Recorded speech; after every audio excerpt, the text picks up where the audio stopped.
에스라서 10장입니다. 10장 1절부터 12절 말씀까지 보겠습니다.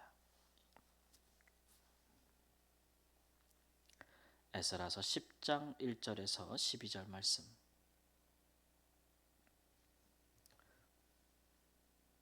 10장 1절 말씀. 에스라가 하나님의 성전 앞에 엎드려 울며 기도하여 죄를 자복할 때 많은 백성이 크게 통곡하며 이스라엘 중에서 백성의 남녀와 어린아이의 큰 무리가 그 앞에 모인지라. 엘람 자손 중 여히엘의 아들 스가냐가 에스라에게 이르되 우리가 우리 하나님께 범죄하여 이 땅 이방 여자를 맞이하여 아내로 삼았으나 이스라엘에게 아직도 소망이 있나니 곧 내 주의 교훈을 따르며 우리 하나님의 명령을 떨며 준행하는 자의 가르침을 따라 이 모든 아내와 그들의 소생을 다 내보내기로 우리 하나님과 언약을 세우고 율법대로 행할 것이라. 이는 당신이 주장할 일이니 일어나소서, 우리가 도우리니 힘써 행하소서 하니라. 이에 에스라가 일어나 제사장들과 레위 사람들과 온 이스라엘에게 이 말대로 행하기를 맹세하게 하며 무리가 맹세하는지라. 이에 에스라가 하나님의 성전 앞에서 일어나 엘리야십의 아들 여호하난의 방으로 들어가니라.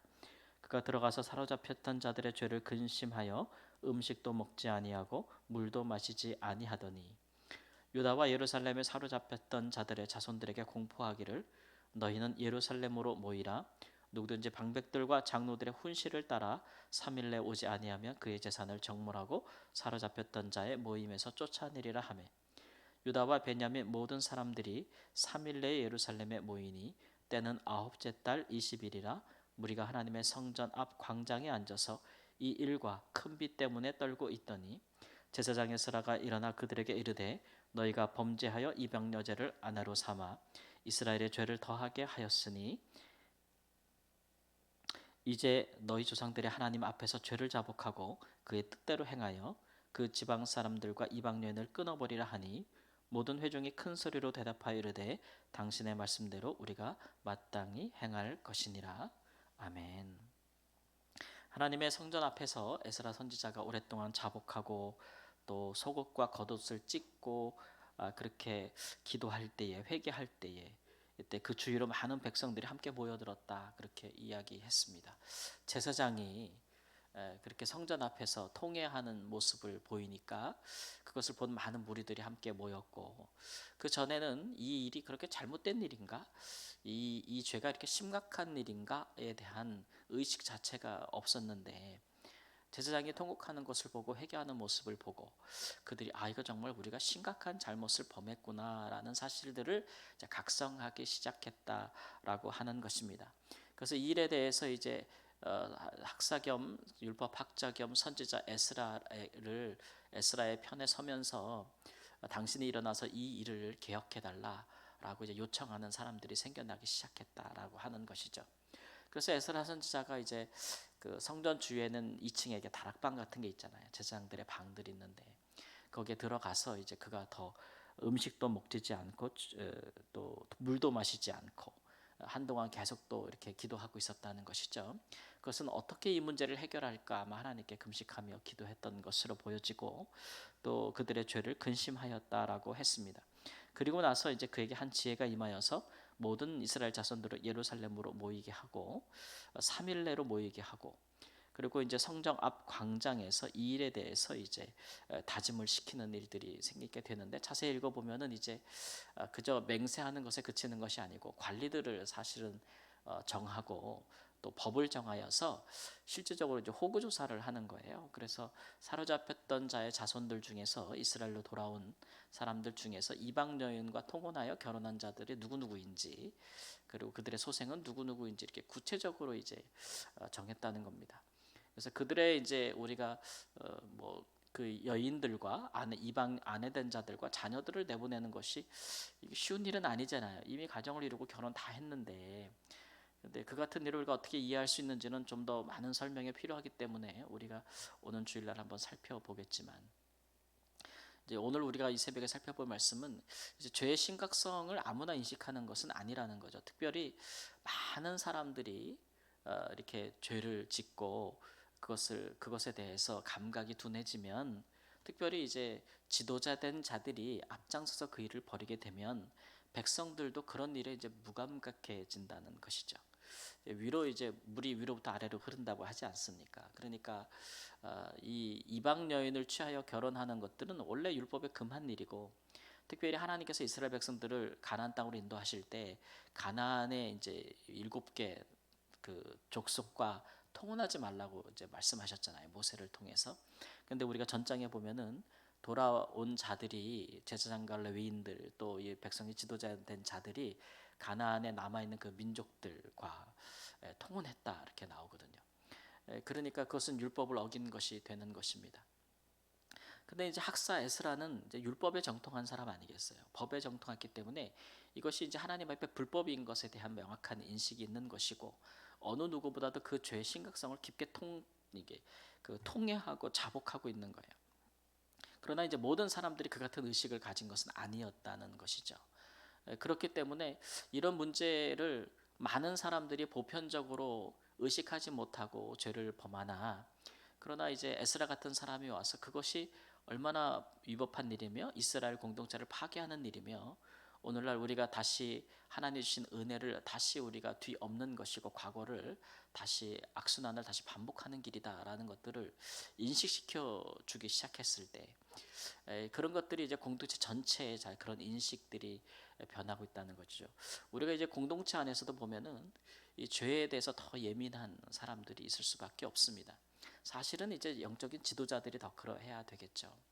아무래도 이제 우리가 세상에서 사회에서 살다 보면은 용인되어지고 많은 사람들이 그저 보편적으로 행하게 되는 일들을 따라가기 마련이지 않겠습니까?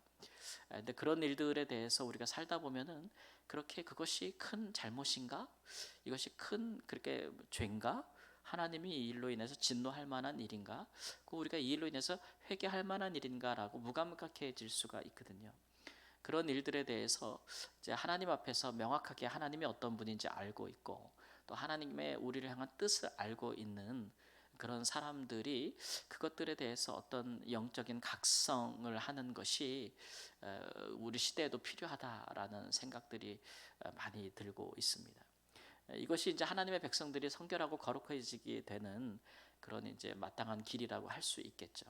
그래서 그런 일들에 대해서 이제 더 죄의 심각성을 깨닫고 각성하는 자들을 통해서 이 부흥의 역사들이 일어나는 것인데, 부흥의 역사라고 하는 것은 우리가 말할 때 어떤 성장하거나 수가 많아지는 것이 아니라 하나님 앞에서 영적으로 각성하는 것을 우리가 부흥이라고 하거든요. 오늘 이 무리들이 하나님 성전의 광장 앞에서 이 일과 큰 비 때문에 떨고 있었다 이런 얘기예요. 그 얘기는 뭐 비 때문에 떨고 있었다는 얘기도 되지만, 이제 이 일 때문에 하나님의 진노가 우리에게 임할까 이제 각성하고 있었다는 것이죠. 하나님의 백성들이 죄를 물리치는 방법이 여러 가지가 있을 수가 있는데, 가장 좋은 방법은 하나님의 백성들이 이제 하나님의 성령의 감동을 입고 또 이제 하나님을 사랑하는 그 힘으로 죄를 미워하고 죄는 그 모양이라도 싫고 말이죠. 그렇게 된다면 좋겠죠. 예를 들어서 우리가 어떤 뭐 우리가 그 우리한테 맞지 않는 음식이나 뭐 냄새 이런 것들을 맡으면 이렇게 토하지 않습니까? 못 먹고. 저는 이제 향 냄새를 잘 못 맡아요. 그래가지고 장례식장 가서 이렇게 장례 예배인도 할 때 제일 힘든 게 향 냄새를 제가 이렇게 순간적으로 이렇게 맡으면은 자꾸 구토가 일어나요. 그래서 그걸 참기 어렵거든요. 생리적으로 그래요. 그런 것처럼 하나님의 백성들이 생리적으로 이렇게 영적으로 그냥 죄 자체가 미운 거죠. 우리가 죄로 인해서 우리 주님이 십자가에 못 박혔고 내가 그로 말미암아 구원함을 입었으니까 죽어도 싫은 게 죄 짓는 거고, 죄는 그 모양이라도 정말 싫은 것이고, 그렇게 반응하면서 우리가 할 수도 있는 일이겠죠. 그거는 이제 되게 긍정적인 부분이에요. 그러나 우리가 항상 성령의 충만함 안에 거하지는 않기 때문에 좀 그렇기 때문에 이런 힘으로 우리가 죄를 미워하고 죄를 짓지 않는 그런 것이 쉽지 않다. 바람직한 방향임에도 불구하고, 그러나 이제 하나님의 백성들이 죄 짓지 않는 또 하나의 비결은 뭐냐면 하나님의 두려움을 아는 것이죠.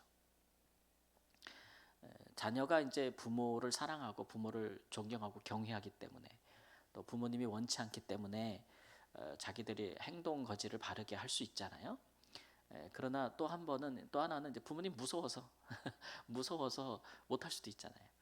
이 두 가지가 다 필요한 거예요, 사실은. 하나님의 백성들이 죄를 멀리하게 되는 것은 죄의 욕구를 절제할 수 있는 것 중에 하나는 하나님이 두렵기 때문에 그렇습니다. 하나님이 십자가를 통해서 보여주신 것이 그의 사랑뿐이겠습니까?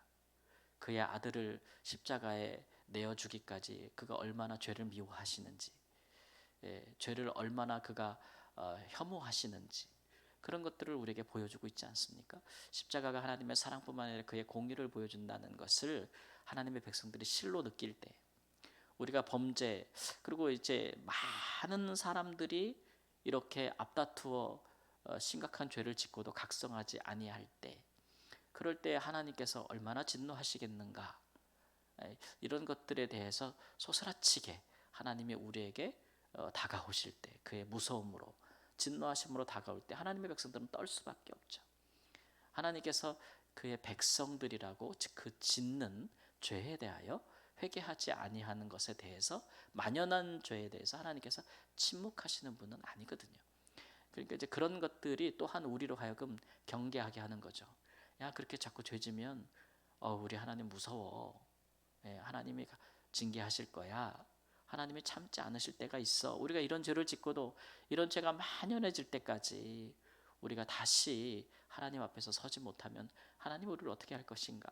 이런 것들도 하나님의 백성들에게 죄를 미워하고 죄를 멀리할 수 있는 그런, 어떻게 보면 또 하나의 은혜의 수단이고, 하나님이 어떤 분인지를 아는 것이 우리로 하여금 죄를 떠나게 한다라는 것 알 수 있습니다. 이 두 부분이 하나님의 백성들에게는 다 있어야 되는 것이고, 실로 이스라엘 백성들은 역사를 통해서 이 하나님의 공의와 그의 사랑을 다 경험했던 것이죠. 그래서 우리는 하나님을 사랑해서 또 하나님의 공의와 그의 진노하심 때문에 우리가 결국은 죄를 이길 수 있고 멀리할 수 있다. 그래서 그런 부분들을 하나님의 백성들이 인식하는 일이 있고, 그래서 그런 것들에 대해서, 이 일에 대해서 어느 누구보다도 영적으로 예민하고 또 하나님과 영적으로 가까운 사람들의 각성이 우리 시대에 필요하다. 우리 공동체에 필요하다. 이런 것, 이런 사람들을 우리가 이제 영적인 파수꾼이라고 해요. 파수꾼들은 적군이 오는지 않는지 이렇게 깨워서 지켜보는 사람 아니겠습니까? 근데 교회 안에도 그렇고 가정 안에도 그렇고 이런 영적인 깨어있는 파수꾼들이 없으면은 시험에 드는 일이 많고, 어떤 죄들이 교회 안에 들어와 가지고 아무도 모르는 사이에 굉장히 만연해지게 되죠. 그래서 특정한 죄들이 교회 안에서 많이 일어나게 되고, 그런 일들을 통제할 수가 없고, 그래서 문제가 심각해지게 되면 교회 하나가 무너지고 가정 하나가 쓰러지는 것은, 그것은 너무나 쉬운 일이 되고 말아요. 잠식되는 거죠, 죄. 그래서 이런 부분들에 대해서 깨어있는 파수꾼들이 필요하다. 깨어있을 수 있는 유일한 방법은 뭐겠어요? 예수님께서 말씀하신 것처럼 기도하는 파수꾼이 필요한 겁니다. 기도하는 사람들은 성령이 늘 그 마음 안에 계시고 성전 안에서 역사하시기 때문에 이런 죄에 대한 예민한 민감한 그런 각성을 하게 되죠. 그래서 뭐가 이상신화가 오면은 삐삐삐 울리듯이 기도하는 사람의 영은 감지하는 것이니까, 그런 부분들이 우리 전체를 살릴 수 있다라는 것들을 생각하시고, 우리가 좀 영적으로 좀 예민할 수는 있어도 그것이 우리와 우리의 사랑하는 이들을 하나님 앞에서 살릴 수 있다라는 것들을 생각하셔서 늘 깨어 기도하시는 은혜가 있기를 우리 주 예수님의 이름으로 축원합니다. 아멘. 하나님, 우리 가운데 영적인 파수꾼이 필요합니다. 깨어 기도하면서 하나님의 성령을 따라 행하며 또 하나님 죄를 미워하고 죄를 각성하는 일들에 앞장서는 하나님의 사람들이 필요합니다.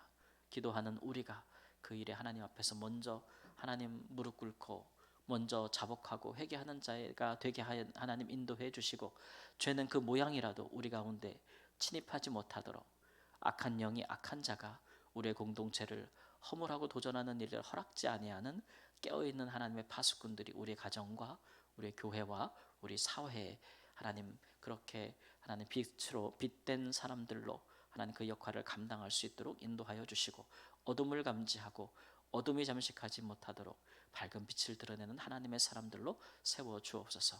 존귀하신 예수님의 이름으로 기도합니다. 아멘.